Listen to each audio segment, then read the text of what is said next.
Hi, this is Jenn Lang, and thanks for your interest in the Puget Sound Seabird Survey. This video is meant to go over the Puget Sound Seabird Survey protocol.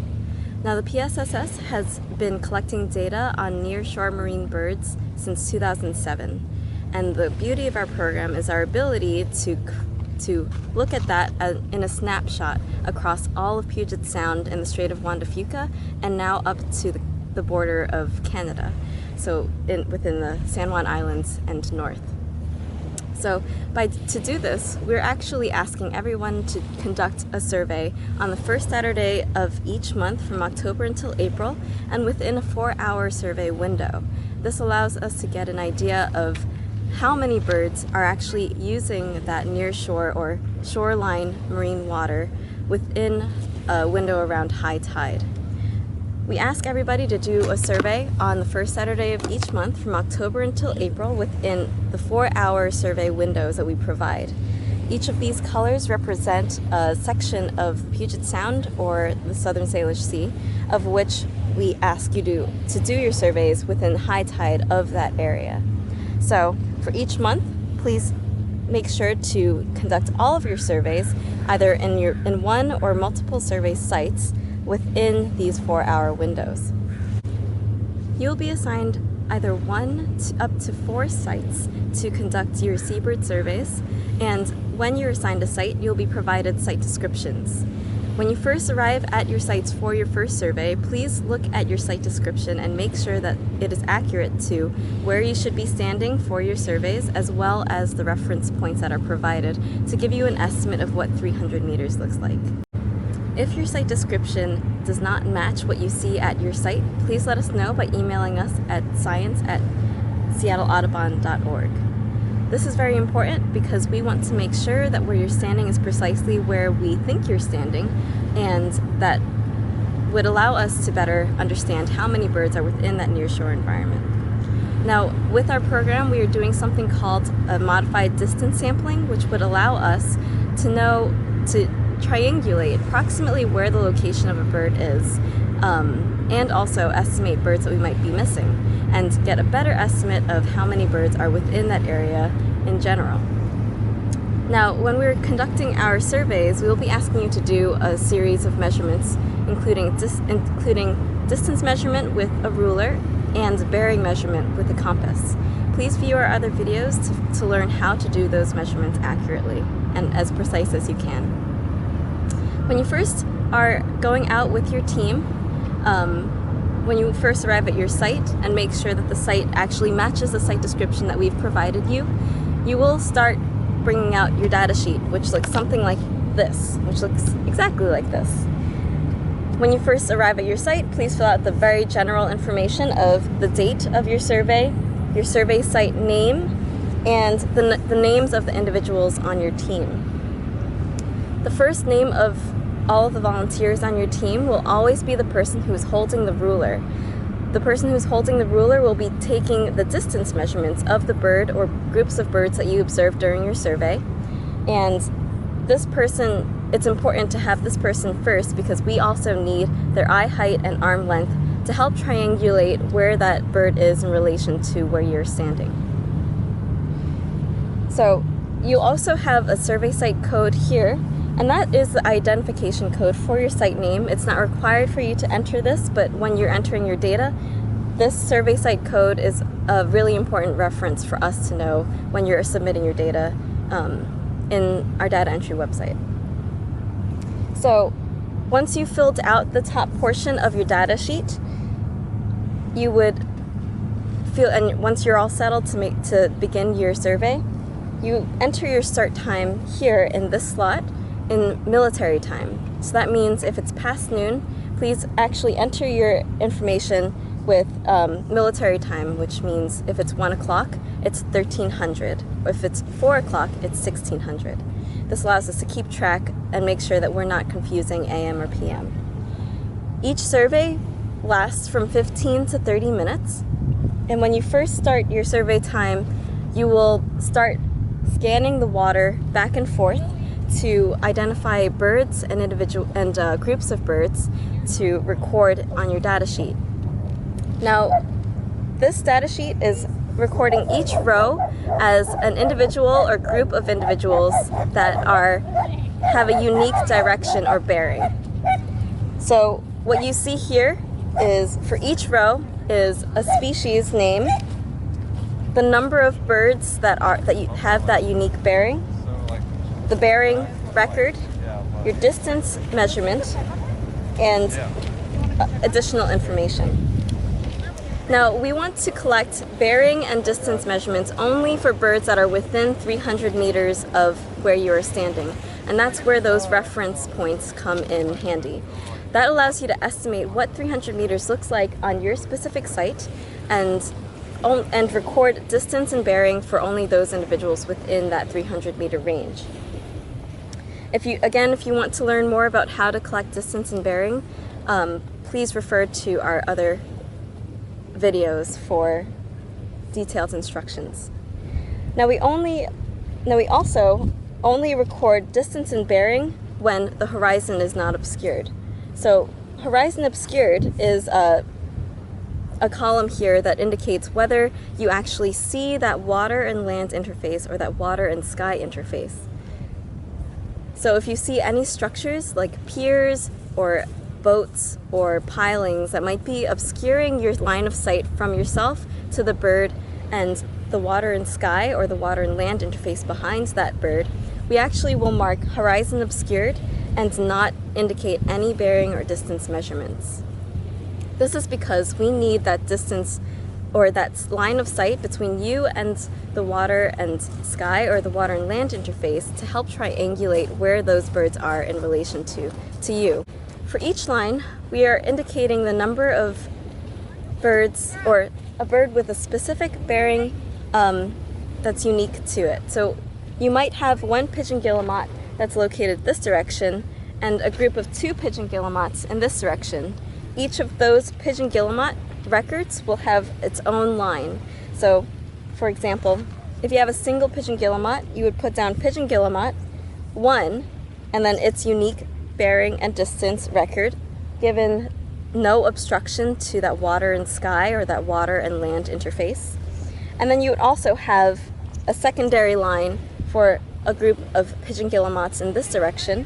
So you'd have pigeon guillemot 2 individuals in this direction, and then bearing and distance for those 2, and given no obstruction to that horizon. So what you also see here is sex ratio. If you could identify whether that is a male or a female, specifically this refers to waterfowl like mergansers or goldeneye, please tally the total number of males and females that you identify and the number of unknowns. Immature males may look like females, so if you're unsure about the sex of that particular individual, please mark that down as question mark. For cormorants or other birds that you cannot identify the sex, you can leave this blank. This is an additional field that helps us learn more about sex ratios for birds that we do or have the ability to identify sexes for. So, in large flocks, we consider flocks or groups as birds that move together or are working together. So groups could be as few as 2 individuals to as many as hundreds of individuals in a large flock. So in situations where you have more than 2 individuals, please estimate the large flock, knowing that birds are often diving or flying and we're not sure about the true total. Estimates of the minimum, the maximum, and your best estimate of the entire group is very helpful for us for those large groups. So, keeping in mind that the measurement are only for birds that are floating on the water. We're not recording measurements for birds that are on pilings, that are flying, or are outside of that 300 meters. This means that we want to prioritize birds that are floating on the water within that 300 meter zone to record the distance and bearing. For birds that are flying or at a distance, or birds that are on the shore or on piles, we have an optional column. So this optional column, please check the check mark indicating that you did not record any distance or bearing measurements, and provide a note about why you didn't collect that distance and bearing measurement. So this optional column is for birds that are outside of the 300-meter zone, outside of your time. So if you saw a bird that landed into the water after your 30 minutes, or if they're on piles, please indicate that they were optional. They're not one of those birds that we prioritize within 300 meters, and some notes about why you did not record distance and bearing measurement, either horizon obscured, or if they are flying, or you didn't get the measurements in time either. So we do understand that these birds will move a lot, and it might be difficult to actually get an accurate distance and bearing measurement. Now, we want to prioritize getting that accurate measurement of distance and bearing as true as possible. So if you are unsure, please mark down that you were unsure and omit that information that you're not quite confident about. So, some highlights here. We're prioritizing birds that are within 300 meters that are floating on the water. We are collecting distance and bearing measurements for those birds that are within 300 meters and on the water again. And we want to estimate large flocks as best we can. Now for these large flocks, we are recording the distance and bearing measurements for the center of that group. So if you see two individuals that are floating together, swimming together, we want to actually collect and record your bearing and distance in the center of those two. Now if it's a large flock of birds, you also want to try to estimate that center of the group and provide the distance and bearing for the middle of that group and not the edges of it.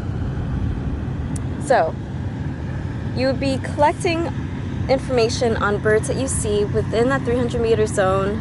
If it's a slow day outside of that 300-meter zone, indicating that those are optional birds, for 15 to 30 minutes. Ideally, we want to be collecting information for 30 minutes across all of your sites.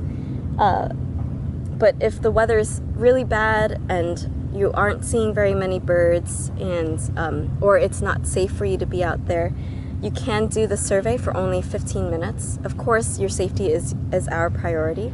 So if you don't feel safe or confident that you could stay out there for that duration of time, you can cut the survey short or completely omit that survey in general. But please let us know if that's the case. So once your 30 minutes are up, you would be entering your finish time, again in military time, on the top here. And then you would switch to the back. This back is actually providing survey conditions. So what did you see when you were out there that might influence bird behavior or your ability to see those birds? So your survey conditions include weather, precipitation, sea state, and tide movement.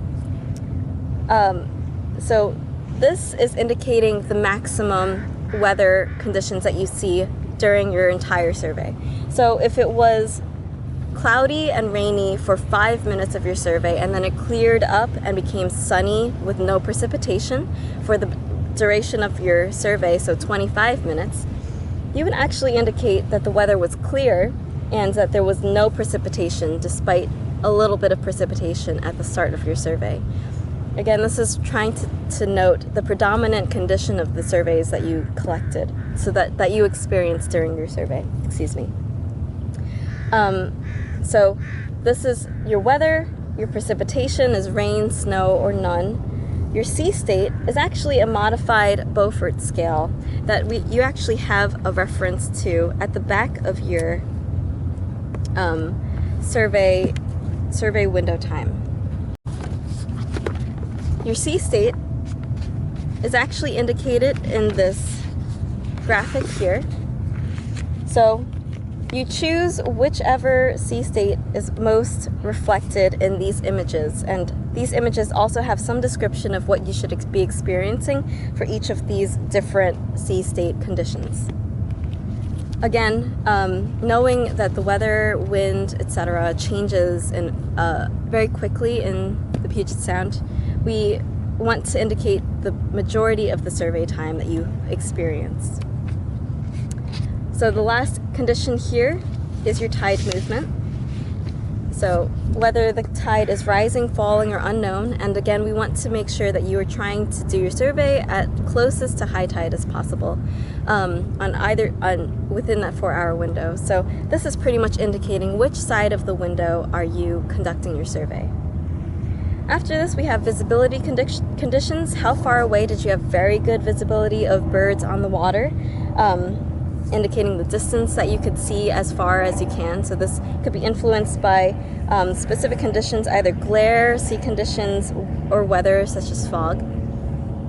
We also ask you to record human activity. So within that 300-meter radius around you, how many people or dogs or powered boats and unpowered boats did you experience during your survey? So this is a tally of how many people or dogs are influencing the bird behavior during your survey. This is also, so we're also asking for raptor activity, whether you had observed any raptors and whether that raptor had a visible effect on the birds that you see during your survey. We also have what survey equipment did you use for the entirety of your team. So the maximum power of your binoculars, so one person might have 8x while somebody else would have 10x. You would actually enter 10x magnification power here for your binoculars. And then if you have spotting scopes, you can have multiple spotting scopes, and we ask for just the maximum magnification power of the most highest power scope that you have on your team. This is indicating how far can you actually see with your binoculars or your scope, and how well can you actually spot and identify birds to species. You'll also have your oiling rates here. So this is actually indicating how many male buffleheads did you see on the water with oil. So male buffleheads are a bird that has white all the way around its entire margin, or all the way where the water would influence its feathers. So buffleheads allow us to get an idea of whether there is oil on the surface in the areas that you're surveying, and whether that has changed over the years. It also gives us a proper amount of evidence if there were an oil spill to occur, and we could provide evidence that there have not been any buffleheads noted with oil throughout Puget Sound for the entire duration of our survey. So by indicating if you saw any buffleheads with oil on their feathers, which means a kind of grimy coloration to where that white feather meets the water, whether you indicated any buffleheads is really important for us to note for the longevity of our program. So how many male buffleheads did you see oiled? We have none, or the number that you did see, and any notes that you might have about the bird behavior or oil on the surface of the water. So that after you had finished your survey, you fill out the back of this sheet, and then you're done. Each sheet is for, you use one sheet for each survey site, and that means that if you have 4 sites, you'll have 4 sheets for that day or that month. And that's about it. Once you're finished with the season, please send them to the Seattle Audubon offices so we could have them for reference. And thank you so much for your interest in the Puget Sound Seabird Survey. If you have any more questions or interest in learning about our distance sampling or other pieces of our protocol, please view our website at www.seabirdsurvey.org. Thank you so much, and have a great season out there.